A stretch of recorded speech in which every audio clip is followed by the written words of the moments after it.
noches, bienvenidos un viernes más a Andalucía Debate. Hoy 14 de marzo es el Día Mundial del Sueño y vamos a aprovechar esta ocasión para hablar de los trastornos del sueño que los padecen más de 4 millones de españoles.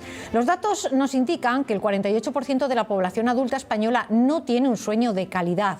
Quizá ustedes que nos están viendo tengan ese problema y estén recurriendo a fármacos, dietas o ejercicios para poder dormir mejor. Hay alrededor de 100 trastornos del sueño clasificados a los que hay que sumar otro tipo de enfermedades que tampoco nos dejan dormir bien. El más conocido es el insomnio, que afecta al 20% de la población, pero no hay muchos más. La apnea del sueño, el síndrome de piernas inquietas, son algunos de los más conocidos y de los que hoy vamos a hablar. El problema real es que un mal descanso tiene consecuencias en la salud individual y en la salud colectiva de la sociedad y se asocia a problemas de salud mental, emocional y física.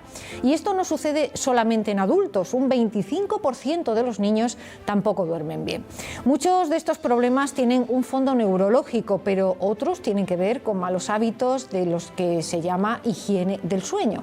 Dormir las horas suficientes, acordes con nuestra edad, mantener un horario de sueño regular, evitar los factores o elementos que puedan alterar nuestro sueño, como cenas copiosas, sustancias como el alcohol, el tabaco, el estrés, el uso de móviles, ordenadores en los momentos previos a acostarnos o hacer siestas demasiado largas o no cuidar el entorno donde vamos a dormir.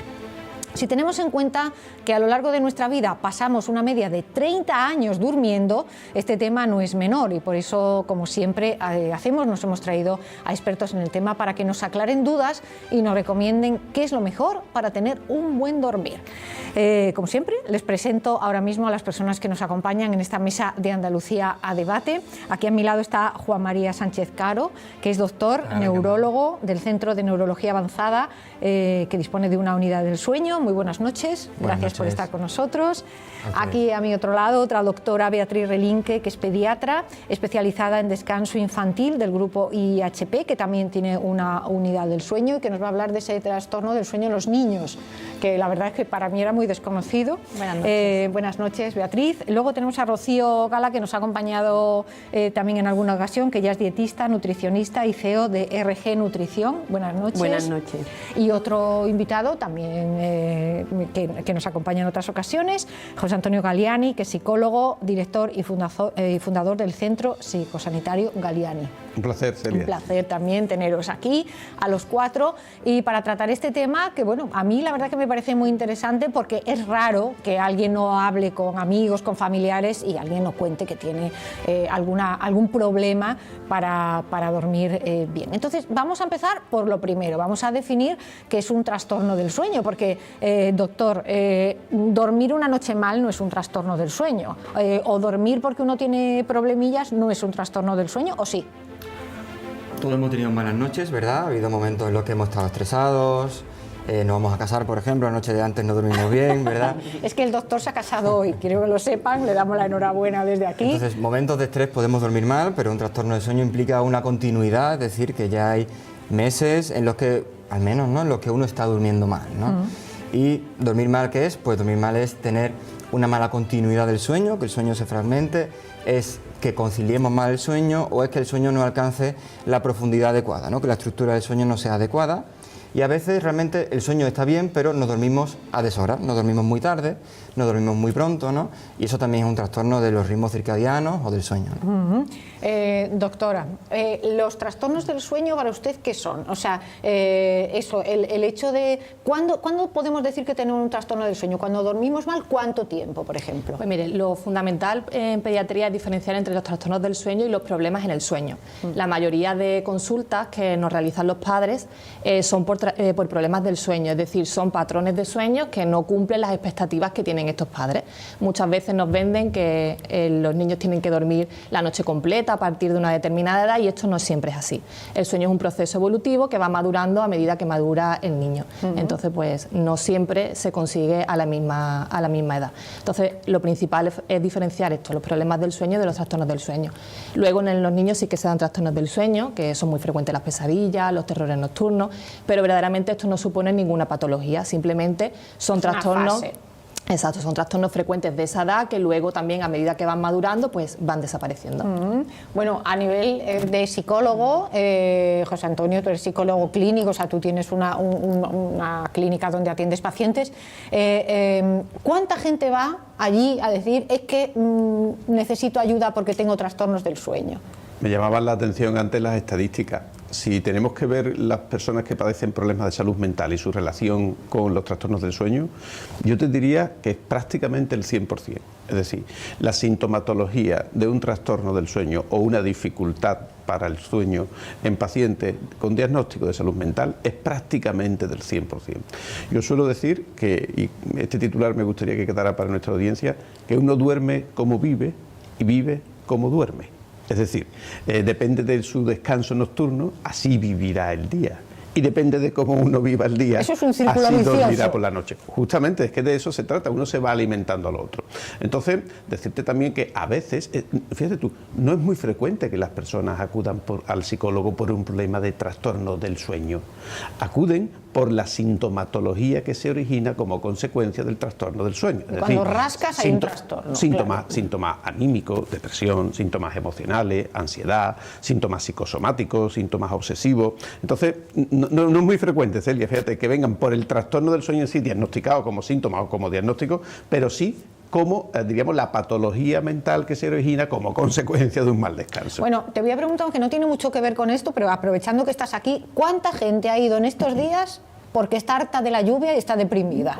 Bueno, mira, durante estos días he hablado en los medios de comunicación de las personas meteorosensibles. Sí. Es decir, en la relación que existe entre lo que es el tiempo, bueno, el tiempo atmosférico, entendiendo como la presión atmosférica, la temperatura, etcétera, y el impacto en su salud física y su salud mental. Esas personas meteorosensibles o la biometeorología, que es la relación entre el tiempo atmosférico y las personas, es brutal, permíteme esta expresión. Entonces, estamos viendo que la afectación ya propia de la entrada de la primavera, sumada además a este tiempo, es un cóctel explosivo que hace que, sinceramente, el mes de marzo es un buen mes en general para la salud mental, en el sentido de que somos capaces de atender a más población. Y digo un buen mes porque la gente se cuida más y es más consciente de lo que siente. Pero este mes concretamente está siendo malo.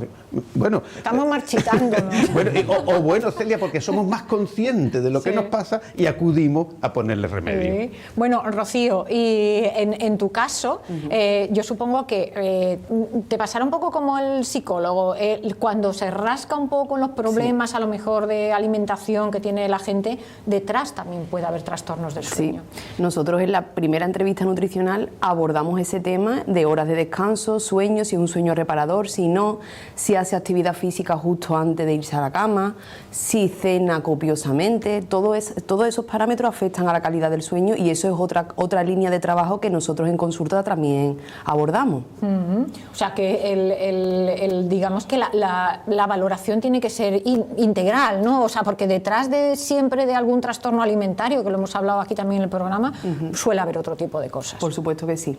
Es que al final la alimentación nos afecta en todo, en nuestro día a día, en los ritmos que tenemos de vida, en el sueño, en el descanso, en todo. Entonces, bueno, hay que abordarlo todo de una forma integral para que el paciente cambie sus hábitos, no la dieta, sino sus hábitos alimentarios. Muy bien. Bueno, vamos a ver nuestra encuesta de la calle. Como siempre hemos salido, nuestros compañeros han salido a la calle y le han preguntado a la gente por este asunto. A ver cómo duerme la gente. Vamos a verlo.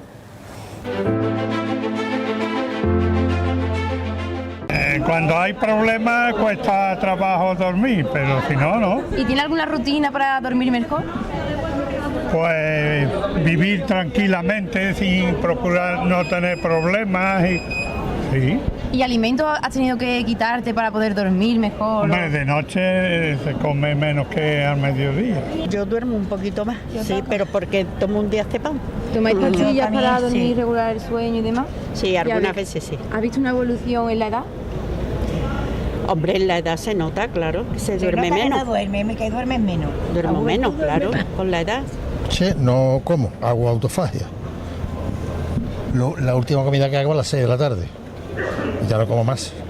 ¿Y entonces para dormir y demás no le afecta? No, no me afecta. Lo que pasa es que me despierto temprano, claro. Como de todo, no tomo ninguna pastilla. ¿No tomas ninguna pastilla ni la has probado? Algunas veces. cuando van a mandar al médico, pero vamos, yo no conozco ni al médico. La rutina son 7 pastillas por las noches. ¿Cómo cuáles? Lorazepam, tengo un montón. ¿Y tiene alguna rutina para poder dormir un poquito mejor? Rutina ninguna, tomarme las pastillas temprano, lo que pasa es que a las 5 de la mañana ya estoy despierto como los búhos. Si me pongo la tele, me distraigo y cuando me entra sueño la apago. ¿Y pastillas y demás para dormir no tomo? No, melatonina, que es una pastilla como un caramelito, no es de farmacia, vamos, de medicina. Duermo peor que cuando era joven. Sí. ¿Y tiene alguna rutina que le pueda ayudar a dormir? No, hago todas las cosas que no debo hacer. Pues utilizo la pantalla por la noche, trasnocho, en fin, cosas impropias de mi edad. ¿Tiene trastornos de sueño? Sí. ¿Y ha tenido que tomar alguna alimentación o quitarse de algo para dormir mejor por las noches? No, me mandaron una máquina, pero yo no soporto eso. Ya estoy más mayor y ahora mismo de momento no, ni máquina ni historia. Yo intento andar y demás, o coger bicicleta, y luego lo demás viene, estar cansado y poder dormir. Bueno, pues estas son las opiniones de la calle. Hemos visto, tenemos aquí mucho que comentar. Vamos a ver, doctor, vamos a empezar por las pastillitas, ¿vale? Esto es muy normal recetarle a las personas mayores. Bueno, le quiero hacer una pregunta que yo no sé si esto es un bulo callejero. ¿Se muere uno antes por no dormir que por no comer? Por ahí anda la cosa. Por ahí anda la cosa. Probablemente 4 semanas, 3 semanas de no comer. Si estás hidratado, te acaben matando en función de cuánto es tu nivel nutricional.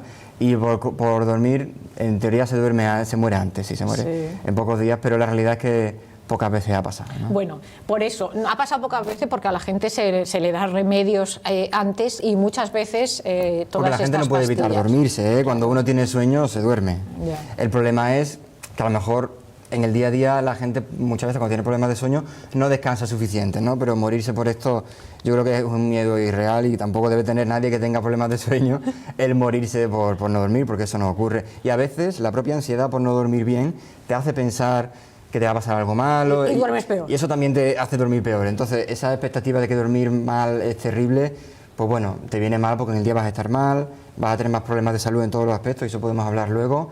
Pero tiene solución y no es una condena. Bueno, y las pastillas, que le decía yo, hay mucha gente mayor que toma pastillas para dormir y a lo mejor es el remedio que los médicos utilizan, bueno, pues para que duerman. En España somos un país que prescribe, sobre todo a nivel de atención primaria, demasiados panes, ¿no? Como los que han salido, lorazepanes, diazepanes. Son fármacos de la familia de las benzodiazepinas y son fármacos que con el tiempo generan dependencia, adicción, para que nos entendamos, y tolerancia, pierden eficacia. Y además en edades avanzadas quiere decir que al final no te van a servir de nada, vas a volver a dormir mal, pero si te lo quitas vas a estar peor que antes de tomarlos. Entonces a lo mejor no es la solución a largo plazo para ningún paciente.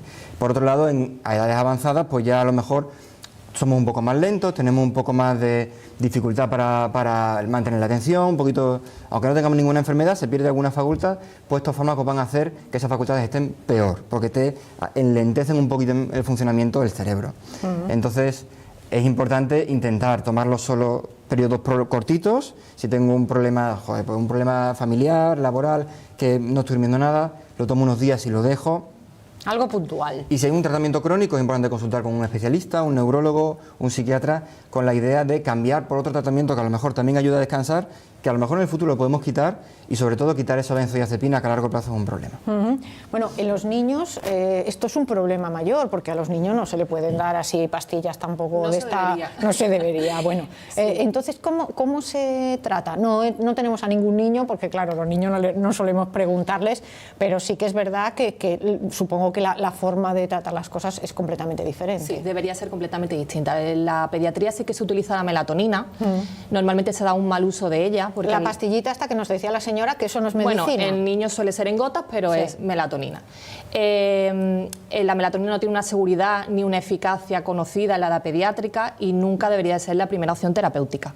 Lo normal es que en pediatría los problemas del sueño se solucionen pues, con horarios ecológicos, rutinas, hábitos de sueño saludables y no sea necesario utilizar fármacos que, por otra parte, como digo, no tienen una eficacia ni una seguridad que sepamos a ciencia cierta que no le va a provocar ningún daño a ese niño. Vosotros en el grupo IHP tenéis una unidad del sueño, la tenéis desde hace tiempo, pero ahora habéis introducido un departamento específico de unidad de sueño pediátrico. Sí, es una asesoría de sueño infantil que realmente lo que se encarga esta consulta es de, como he comentado al principio, los problemas del sueño. Estos que comentamos que se solucionan pues con hábitos saludables, con rutinas, con horarios ecológicos y en ningún caso no se necesitan fármacos porque no hay detrás ninguna patología. Vale. Rocío, la melatonina, vamos a hablar de cosas que no son fármacos, pero que se pueden utilizar para mejorar el sueño. De lo que has escuchado en la encuesta, ¿qué es lo que más te ha llamado la atención? Pues bueno, que hay muchas herramientas que a través de la alimentación nos puede ayudar a conciliar el sueño de una forma más fácil y a lo mejor no usamos esos remedios naturales y abusamos de fármacos o de sustancias naturales como la metionina, que a lo mejor no son tan indispensables, ¿no? Que hay que cambiar cosas antes, patrones alimentarios, Celia. Lo que pasa es que la gente lo que quiere es ya. ¿No? La inmediatez. O sea, yo me tomo una pastilla y me duermo y ya no quiero saber nada más. Claro. Bueno, teníamos ahí un señor que decía que él ya reconocía que lo hacía todo mal. Entonces ya le daba igual. Entonces, bueno, ahora lo hago todo mal, me tomo una pastilla y ya está. Y claro, todas estas pastillas de las que estábamos hablando antes con el doctor, todas estas pastillas tienen que ser recetadas por un médico. Esto no se puede comprar en la farmacia del tirón. Por supuesto. Entonces, cuando llega la gente a tu consulta, ¿hay que quitar esas pastillas? Yo lo que les recomiendo es vamos a intentar cambiar ciertos hábitos que tú tienes, tanto de actividad física como de alimentación, que es nuestro fundamento, nuestro trabajo, y vamos a ver si tú, poco a poco, sin usar este tipo de fármacos, mejoras. Si vemos que no, pues lo vuelves a consultar con el médico o ya valoramos lo que hacemos. Pero es verdad que en un principio siempre conviene darle recursos para el cambio de la forma de comer que tiene por la noche, de cómo bebe, también la hidratación. Si durante el día no está bebiendo lo suficiente y ahora por la noche bebe mucho más, se despierta muchas más veces para ir al baño. Entonces son pequeños tips que al final dice, oye, pues con esta serie de cosas estoy mejorando, ¿no? Y puede haber una gran mejoría. José Antonio, también está como muy asumido, le hemos hecho la encuesta a personas mayores, está como muy asumido que con la edad ya vamos a dormir todos peor, ¿no? Entonces eso a lo mejor ya está dentro también de nuestra forma de ver la vida, ¿no? Ahora ya soy mayor, voy a dormir peor, tengo que tomar pastillas y a lo mejor es más asumido que a lo mejor gente más joven que puede ir a tu consulta y decir, es que no sé por qué no duermo. Mira, yo, para que nuestra audiencia pueda llevarse algo, ¿no?, después de todo lo que estamos hablando, he de decirte básicamente que para mí el hecho más importante del descanso es el diálogo interior que uno establece durante el día. Es decir, cómo se habla a sí mismo. La mayoría de las personas que duermen mal por la noche tienen un punto rumiativo, un punto aprensivo, un punto casi obsesivoide con las cuestiones que ocurren en el día a día. Decía una de las personas, es que lo bueno para dormir es no tener problemas. Bueno, claro, ¿qué es un problema? Bueno, sí. Pero ¿qué es un problema? Porque la vida es una sucesión de hechos que de una forma u otra te van ocurriendo. Entonces, la gestión a nivel de autodiálogo, consecuentemente emocional, consecuentemente fisiológica, consecuentemente somática y finalmente orgánica y química a la hora de dormir, va desarrollando luego esa higiene del sueño. Es decir, una persona no puede estar preocupada, obsesionada, inquieta todo el día y pensar, porque como ya son las 10 de la noche o las 11 de la noche, bueno, pues mi cuerpo va a entender que hasta aquí llegó y se va. No. Esto es un ejercicio de práctica. Las personas tienen que practicar que ese autodiálogo, de una forma u otra, de esa cuestión vaya generándose. Por eso las cosas, la vida, las cosas no son como son. sino son como la vemos nosotros. Entonces, esa visión del día a día luego determina cómo va a dormir uno por la noche. Así que prestemos más atención a la causa, porque el sueño es una consecuencia final en la gran mayoría. Hombre, si tiene un daño orgánico, un daño neurológico o hay una cuestión de desequilibrio hormonal, pues es una causa orgánica. Pero la gran mayoría de los problemas y trastornos del sueño, como dicen los doctores, no vienen originados per se por un funcionamiento cerebral. O sea, que la higiene del cerebral sueño tiene que estar asociada a la higiene mental, sí, por decirlo de alguna manera. Pero no, por decirlo de alguna manera no. Es así, hay que decirlo de esta manera. Las personas que tienen un descanso nocturno inadecuado tienen una relación consigo mismo inadecuada a nivel de sus pensamientos, de sus emociones y de cómo se hablan y cómo gestionan el día a día. Eso que lo tengamos en cuenta.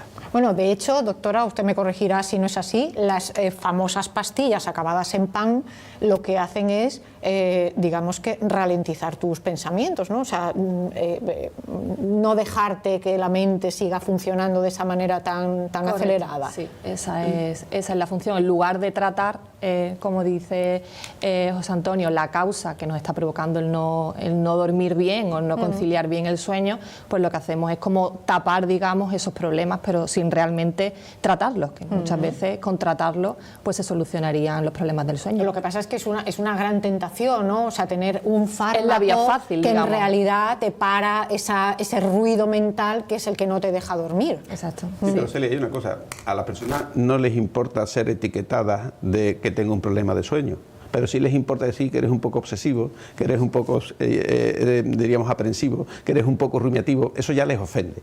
Pero bueno, como duerme mal, pues dormir mal es algo pues más socializado, más banal. Entonces, vamos a llamar a las cosas por su nombre. Y aquí estamos hablando de personalidades con mayor vulnerabilidad a la gestión inadecuada de la vida. Y eso, como consecuencia, pues tendrá problemas de ansiedad, problemas depresivos, problemas de sueño, problemas de alimentación y problemas de todo lo que queramos. Para mí, la base es la personalidad de cada individuo. A mí, sí, no. Totalmente de acuerdo, José Antonio, con eso, porque yo además le digo a los pacientes justo esto, ¿no? Que la base del sueño es una personalidad, le hablo de las 3 P's, la personalidad, un factor precipitante, a veces pues un embarazo, el posparto, la perimenopausia, un problema familiar. Y luego se perpetúa todo, ¿no? Porque ya además no duermo mal, me vuelvo más ansioso, más obsesivo con el sueño y duermo peor, ¿no? Esa personalidad que te dice habitualmente en consulta, es que no puedo apagar, no paro de pensar. Yo estoy durmiendo y estoy pensando en las cosas que es el día siguiente.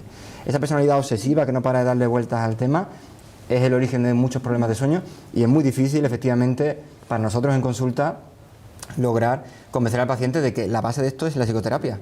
Sí. Y que vayan a un psicólogo y que la forma de cambiar ese diálogo interno es importante que la encuentren para lograr solucionar el sueño y no estar dependiendo de un fármaco, ¿no? Celia, en ese sentido te cuento un pequeño chacarrillo claro. para relajar un poco. Dice que había un matrimonio que estaban en la cama a las 2 de la mañana y el hombre no paraba de dar vueltas para un lado y para otro, ¿no? Vuelta para acá, vuelta para allá, vuelta para acá, vuelta para allá. Toda la mujer ya estaba harta, enciende la luz y dice, Pepe, ¿a ti qué te pasa? Que es que no estás durmiendo. Dice, nada, María, que mañana a las 9 de la mañana queda con Paco, que le tengo que dar un dinero y no tengo ese dinero para pagarlo. Dice ella, no te preocupes, dame el teléfono. Coge ella, llama a Paco y le dice, Paco, que mi marido mañana que no te va a pagar. Huelga, dice, a ver que no va a dormir ese. Esa es una gestión adecuada de la higiene del sueño. Claro, y a lo mejor la tiene que hacer alguien que no esté metido dentro del problema. Probablemente. Muy bien. A mí lo que me ha llamado la atención cuando estaba preparando el programa es esto de que hay más de 100 trastornos del sueño, porque normalmente cuando no podemos dormir, todo el mundo dice, tengo insomnio, y lo asociamos el insomnio con el trastorno del sueño, pero el insomnio es solamente una de esas 100. Eso, yo creo que estamos ahora llevamos mucho tiempo hablando de sueño, pero hemos hablado solo del insomnio. Sí. Casi solo del insomnio, o incluso de una dificultad para dormir, que no necesariamente es insomnio, pero hay muchísimas más, y hay muchas que no tienen nada que ver con la personalidad, y que son enfermedades neurológicas puramente, como por ejemplo que habéis mencionado ya las piernas inquietas, que son muy frecuentes. Y además lo curioso de estas enfermedades, como las piernas inquietas y las apneas, es que la mayoría de personas que la tienen no lo saben. Es decir, que un 80-90% de las personas que tienen piernas inquietas o que tienen apneas no saben que lo tienen. Las piernas inquietas, por ejemplo, es sencillamente una inquietud. Es decir, yo noto una sensación desagradable, un hormigueo, una inquietud en las piernas, a veces como un dolor, a veces me dan un pequeños espasmos cuando me relajo al final de la tarde de la noche, y eso hace